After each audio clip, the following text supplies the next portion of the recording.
Bonjour à tous, c'est Edgewan et aujourd'hui, comme le titre l'a dit, qu'on va parler justement du prochain film Avatar. Je vais parler aussi de l'ensemble de la série pour vous donner mon avis. Pour moi, est-ce que justement cette série, cette saga plutôt, aura autant de succès, on va dire, que le premier film? Ou est-ce que justement les prochains films risquent de moins bien marcher à cause justement, on va dire, d'un parti pris du réalisateur qui va changer comme beaucoup du premier film? Donc pour rappeler, Avatar 1 est sorti en 2009 et puis il a vraiment bien marché parce qu'il y avait justement cette qualité 3D qui était comme vraiment exceptionnelle pour l'époque.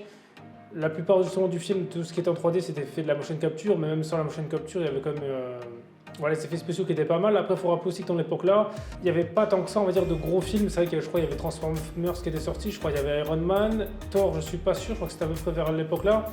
Mais en tout cas, on va dire, Disney n'avait pas le monopole, on va dire, des films à effets spéciaux. Les Star Wars n'étaient toujours pas revenus. Donc on va dire que c'était une période où la place était vraiment à prendre. Donc c'est pour ça que là, James Cameron, sur ce coup, il a vraiment été en avance sur son temps. Et il a fait vraiment un film qui était vraiment beau à regarder. C'était un peu une révolution pour l'époque. Maintenant, 13 ans après, ressortir une suite, je pense que malheureusement pour lui, ce film va être vraiment attendu au tournant. Parce que quand on fait le premier film et qu'il y a un peu une révolution technologique, on s'attend que la suite soit pareille. Et si ça ne l'est pas, à mon avis, je pense qu'il va prendre quand même beaucoup de critiques. Parce qu'en soi, c'est vraiment là-dessus qu'on l'attend. Moi, je vais essayer de l'attendre sur le scénario cette fois-ci parce que le premier, honnêtement, le scénario, pour moi, c'était. Je comprends même pas que ça n'a pas été trop descendu. Parce qu'honnêtement, c'est une sorte de Pocahontas revisité, mais c'est quasi la même chose. Alors, certes, il avait déjà prévu des suites, mais pour moi, le premier, honnêtement, c'est vraiment limite un plagiat, on va dire, le premier film en termes de scénario. Bon, ça n'a pas été trop critiqué parce qu'il a compensé par autre chose maintenant. Et donc maintenant, il va falloir justement qu'il compense par le scénario et la technologie, parce qu'à l'heure actuelle, ce qui est vraiment très compliqué, c'est qu'avec la machine Disney, donc Marvel, Star Wars, en termes d'effets spéciaux, c'est vraiment compliqué de faire mieux qu'eux.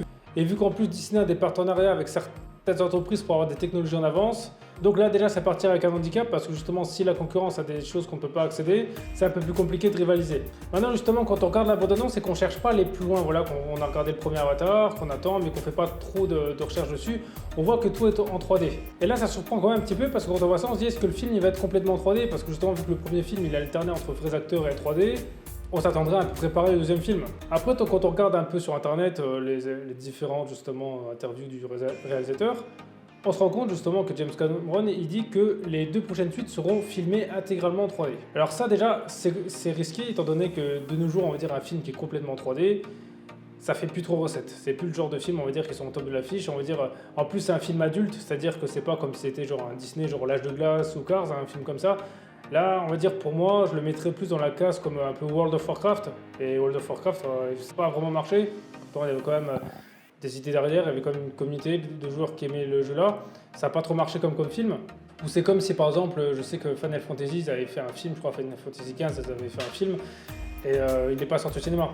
Parce que c'était sûr que ça n'allait pas marcher. Je pense qu'il n'y aurait pas eu assez de budget, c'est le genre de film qui sortirait directement monnaie sur Netflix.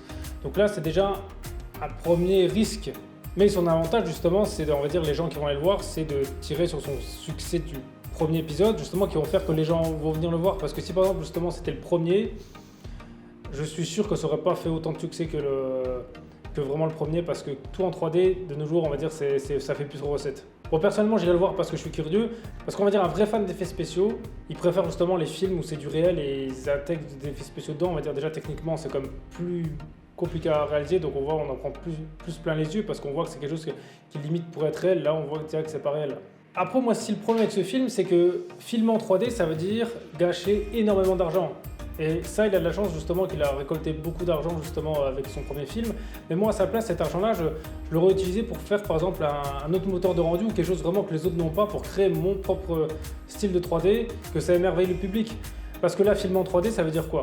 C'est-à-dire filmer avec des vrais acteurs, voilà, ils les gardent, c'est-à-dire que ça va être que du motion capture. Donc voilà, les acteurs, ils ont des combinaisons spéciales pour après reproduire leurs mouvements en 3D. Et ça veut dire aussi filmer sur fond vert. Donc en faisant ça, ça fait une grosse dépense dans tout ce qui est budget acteur. Alors que ça, on pourrait limite l'enlever étant donné qu'ils ont déjà tous les personnages. Ensuite, le tout budget tournage, parce qu'il faut une caméra, et le fond vert. Donc ça veut dire que déjà dans ce film, il aurait pu économiser toute une équipe de tournage et tous les salaires des acteurs. Il aurait pu prendre par exemple justement, on va dire des acteurs moins connus ou limite des doublures qui auraient fait on va dire, les mouvements des personnages, s'il avait tout fait en motion capture, hein, pourquoi pas. Et ça lui aurait permis justement d'économiser pas mal d'argent.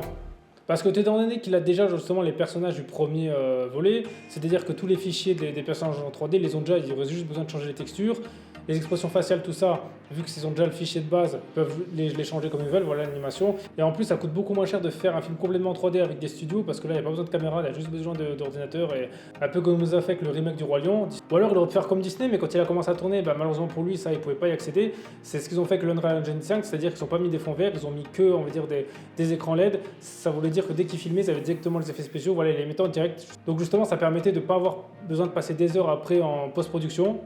Donc ça, honnêtement, ça aurait pu être une autre solution, justement pour un gain de temps, au lieu justement que le tournage il dure très très longtemps. Donc c'est vrai que c'est quand même beaucoup de contraintes justement pour réaliser une suite qui est bien, surtout qu'avec le budget du 1, il a réalisé 2 films, et 2 films en 3D, donc ça voudrait dire que là le gros risque qu'il fait, c'est que si le 2 il marche pas, le 3 il marchera pas non plus, parce qu'on va dire que ce sera la même technologie, ce sera la même chose, et justement, je pense que ça aurait été peut-être plus judicieux de laisser se passer, admettons le 2 il fonctionne pas, il faut voir pourquoi, et essayer de corriger dans le 3, parce que justement il a dit que si le 3 il marchait pas, il arrêterait la saga. Et là je trouve ça un peu dommage, parce que justement je serais bien qu'il écoute le public, un peu justement comme quand le film Sonic était sorti, que le personnage était vraiment pas apprécié, donc ils l'ont refait. Je pense qu'il aurait pu justement écouter les gens, ça aurait pu être quelque chose de bien, pouvoir annoncer, et que ce film justement reste dans la légende. Et après, quand on voit la bande-annonce, certes c'est beau, mais il faut être honnête, avec tout ce qu'on voit actuellement, moi j'ai pas vraiment été surpris. Alors j'avoue juste la qualité de l'eau est vraiment propre, c'est vrai que là ils ont vraiment fait fort, mais c'est tout. Même le reste, les couleurs sont belles et tout, mais voilà, de ce qu'on voit de nos jours, c'est pas mieux que, voilà, pour moi ça sort pas du lot, on peut pas dire que c'est en termes de 3D, c'est la meilleure 3D qui existe. Après c'est vrai que vu qu'à l'heure actuelle il n'a pas pu utiliser de nouvelles technologies, il fait avec ce que les autres studios utilisent, donc on peut pas faire des miracles avec ça. Donc c'est pour ça, après vous justement, dites-moi dans les commentaires ce que vous pensez justement de on va dire, la tournure de la saga Avatar, si vous pensez justement que c'est une bonne idée de faire tout en 3D ou si vous pensez qu'il aurait dû refaire comme le premier. Et sinon, merci à tous d'avoir regardé cette vidéo, c'était Edge One, on se retrouve très vite pour une prochaine vidéo.